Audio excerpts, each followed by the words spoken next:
famous. The world famous Butch and Bob Show. World famous Butch and Bob Show here on WIFO 105.5 FM in Jesup. Well, Bob, Wayne County varsity baseball team got in some hitting practice yesterday, didn't they? Yeah, they took care of business, which is good news, but got a tough opponent coming in Wednesday. So, oh, yeah.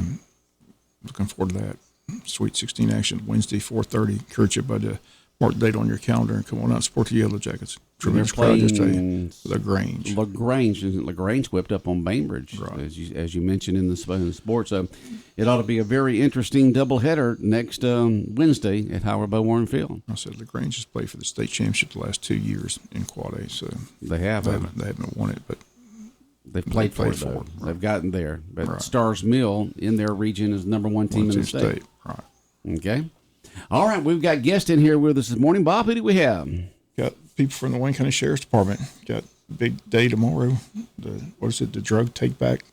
Mike Hargrove. Good morning, Mike. Drop off, something How are like y'all that. doing today? How you doing, Mike? It's the DEA drug take back program that goes twice a year. Plus, we have the drop box in the office at the sheriff's office, and there's several throughout the county that people can turn their drugs in for. And Okay. DEA stands for Drug Enforcement Agency. Is that correct? That's correct. That's correct. Okay. Yes. And also in the studio with us this morning is Carol Irving. Good morning. Good morning. How you doing? We're doing good. All right. Just here to get the word out, remind the community it's that time of year.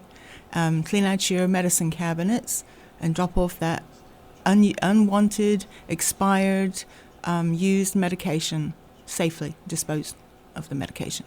You know, it's amazing if you do go around your medicine cabinet and drawers and cabinets or whatever and start looking around for old medication, you'll be amazed at how much is there that has expired, that should never be used again because it expired.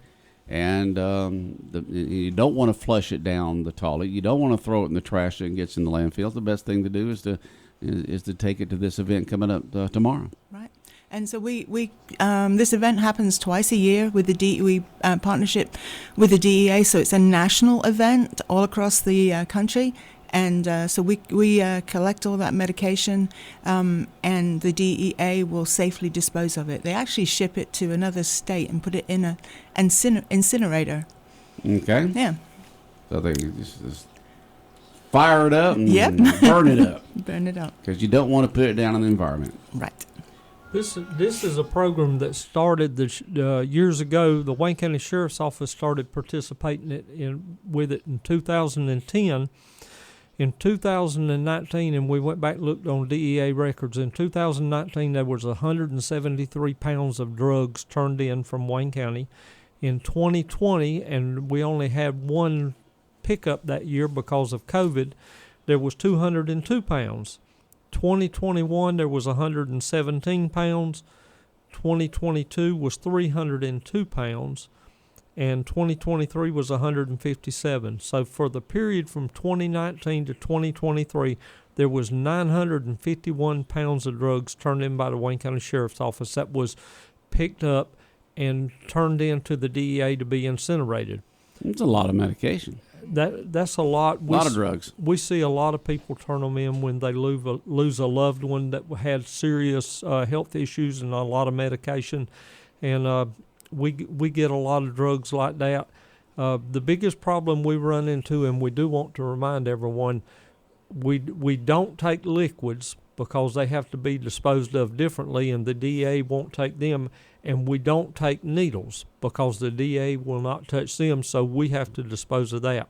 The liquids is not as complicated because we get cat litter, we pour the liquid in the cat litter, and then we get rid of it. The sharps container, or the sharps, the needles and anything like that, we have more problems because you have to put them in sharps containers and you have to pay to have them gotten rid of. So when we get these drugs, if people turn this stuff in with them, then we have to take the time to go through, get them out, and dispose of them properly. Okay. And is there a certain common theme, let's say the top 3 or 4 drugs, maybe 5 that are turned in that people just don't use, or is it just a gamut of no matter what? I've quit looking at the labels. You still? I don't know. I'm just like, They're just little pills, gel pills, regular pills, caplets. Since I've been in the office, and it was right here recently, we got a large quantity of gabapentin in. And by I say a large quantity, they was probably 5,000 to 6,000 pills. And that is used for what? It's a pain reliever. Yeah, I know after my hip surgery. So, I used all mine. I've seen chemo medication in there, blood pressure medication, diabetic medication. So it's whatever they have. And we tell you, look in your closets and look in your cabinets and make sure your drugs are still good to use. And the sheriff's office, I think a couple of the drugstores in town also have drop boxes. Yeah, CVS has a drop box here in town, but if anybody is not able to make it to this event, we do have that drop box in the lobby, and you can actually go onto the DEA website and search by zip code or town or whatever, so you can look them up. Now, this drop-off for drugs that people just, the expired drugs they just need to get rid of, and once they don't use anymore, where is this event going to be taking place tomorrow? It's tomorrow at the Farmers Market from 10 o'clock till 2 o'clock. At the Farmers Market? At the Farmers Market. From 10 to 2? Yes, you'll see us sitting out there by the close to the road. So if somebody wants to drop off that medication, they don't even have to get out their car. We'll just walk to the door, and they can just drop their medication. Just throw it and ring the basket? Yeah, yeah, there you go. That works. Yeah. Carol will be there, and also Sheriff Mosley will be there from 10 to 2. So if somebody would like to come by and talk to him about anything, he'll be available to talk to you on any issue that you would like to talk to him about. Okay. Bring your lawn chair and sit out there and hang out with us for a little bit. Yeah. Sounds good. I mean, I know that y'all have this every single year. And so let's go over one more time what it is, what's the name of it, where it's going to be, and the time once again. It's the DEA Drug Take Back. This portion will be tomorrow, Saturday, at the Wayne County Farmers Market. It will be from 10 to 2. Miss Carol Irvin will be there, and also Sheriff Chuck Mosley will be there. Okay, so if you got old medication around your house, now's the time to get it rid of it safely. And don't flush it down the commode. Don't throw it in the trash. Take it to one of these things so it'll be incinerated the way it should be, and it doesn't go back into our environment. And if you have the liquids, please try not to put them in there. I know sometimes you just clean it out and you don't pay attention. Syringes we can take, but not with the needles on them. The syringes have to be bare syringes, and we can dispose of them, but we cannot dispose of the needles. So we ask that you don't include them in the take back also. Okay. And just liquids, just put them in another bag or something like that, and y'all can do something else with them. And they say that one of the main sources for this medication to be abused as a family member's medicine cabinet. So that's where a lot of this medication is coming from. People will take it from a family member's medication cabinet. Okay. All right. Sounds good. Bob, any questions, comments for our guests this morning? Good luck. Thank you. All right. Is that it? That's all right. it. Y'all have a good day. Thank y'all very much, and we appreciate your time. All right. Mark Hargrove, Carol Irving here this morning, and just take those unused drugs to the farmer's market tomorrow once the hours are 10 to 2. 10 to 2. All right. Thank you. Y'all take care. Thank you. All right. Well, Bob, any surprises in the NFL draft last night? What were the Falcons thinking? What are they doing? I guess they're doing a Jordan Love Green Bay type thing, getting a quarterback ready for, develop him for a couple, 2 or 3 years. And they just said that they loved him so much they don't plan on being where they can get a quarterback in the first part of the rounds in the next few years. They plan on being winning. And so they wanted to get a quarterback that could back up Kirk, because you know how quarterbacks get hurt. And so you got a guy there developing for a couple of years and then ready to take over. Carson Beck's next year. I mean, what are they doing? They just paid $140 million on Kirk Cousins, and you don't get him any weapons. I'm just telling you what they told I'm folks. telling you, everybody's shaking their head. They're still shaking their head. Like, what are they doing? Yeah. And you know when the one's shaking his head the most? Arthur Blank. What? I mean, it looked like he was asking what was going on in that green. Yeah. How about Brock Bowers? Come on, man.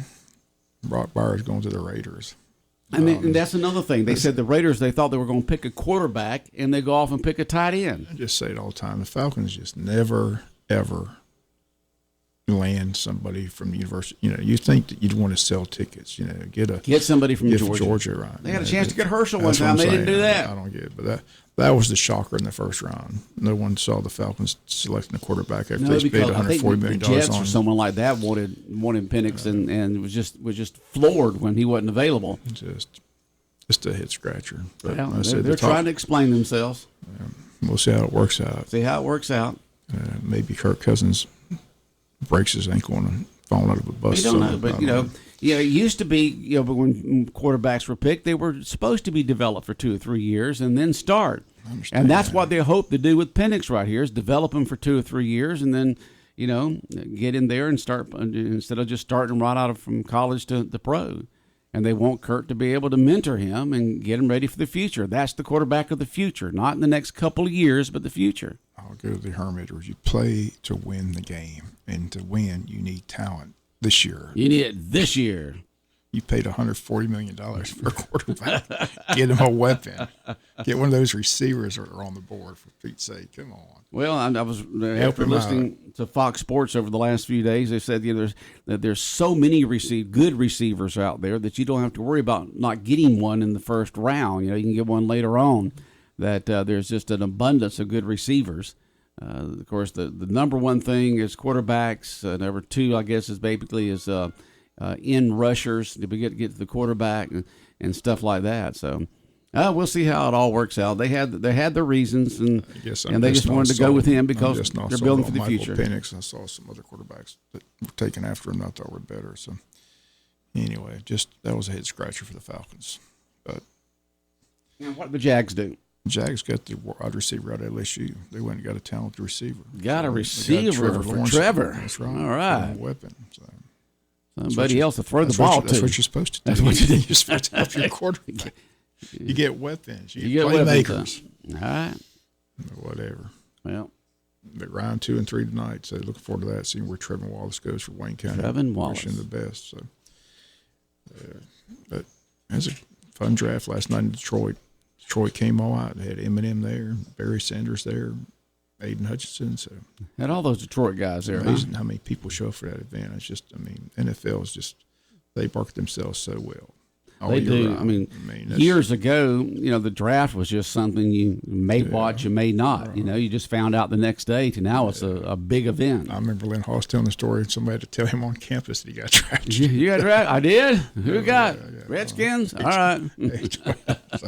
It sure has changed. It has changed big time.